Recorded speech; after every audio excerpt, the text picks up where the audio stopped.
हाथों में फफोले, पूरी हथेलियां फफोलों से भरी हुई थी और फिर उसमें दाल का नमकीन पानी डाला जाता था। आखिर में इंदु भूषण रे ने उसी सेलुलर जेल में आत्महत्या कर ली। वहीं पर पंडित रखाराम थे जिन्होंने 92 दिन की भूख हड़ताल के बाद अपने प्राण त्याग दिए। और भूख हड़ताल क्यों की थी?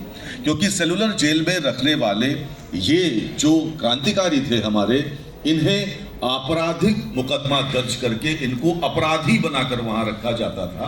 तो इन क्रांतिकारियों का सिर्फ इतना कहना था कि हमें अपराधी न मानो, और उस बात को लेकर रामरखा जी ने 92 दिन की भूख हड़ताल की और उसके बाद अपने प्राण त्याग दिए। 1857 में जो पहला स्वतंत्रता संग्राम हुआ, उसमें बहादुर शाह जफर को इस देश का सम्राट घोषित कर दिया गया। अंग्रेज बहादुर शाह जफर से इतना चिढ़ गए कि उन्होंने बहादुर शाह जफर के 4 बच्चों का कत्ल किया, गोली मारी। और लेफ्टिनेंट हडसन, विलियम हडसन, उसने उन बच्चों का खून पिया। इतना प्रतिशोध था उसका बहादुर शाह जफर को लेकर। और खून पीने के बाद कटे हुए सर बहादुर शाह जफर के पास तोहफे के रूप में भेज दिए।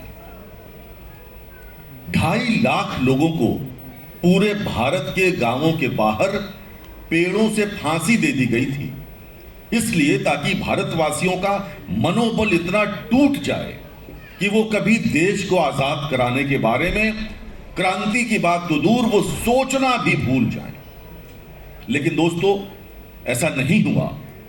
1857 के पश्चात 1947 में देश आजाद हुआ और उस बीच अनेक बलिदानियों ने अपनी क्रांति दी, क्रांति की ओर बलिदान दिया।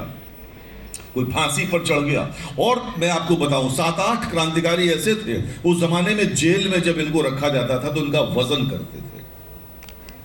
7-8 क्रांतिकारी ऐसे थे, हेमू कालानी का तो मुझे नाम याद है, जिनका फांसी देते समय वजन, यानी जेल में आने के समय जो वजन था, फांसी देते वक्त उनका वजन किसी का 6 पाउंड, किसी का 10 पाउंड, किसी का 12 पाउंड बढ़ गया था, घटा नहीं था।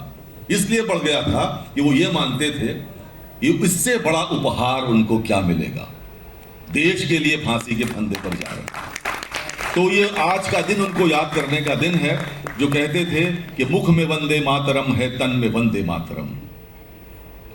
मुख में वंदे मातरम है, तन में वंदे मातरम, नाड़ियों के रक्त में बहता है वंदे मातरम। खंजरे कातिल भले ही कत्ल कर देना हमें, चीख भी निकलेगी तो निकलेगी वंदे मातरम।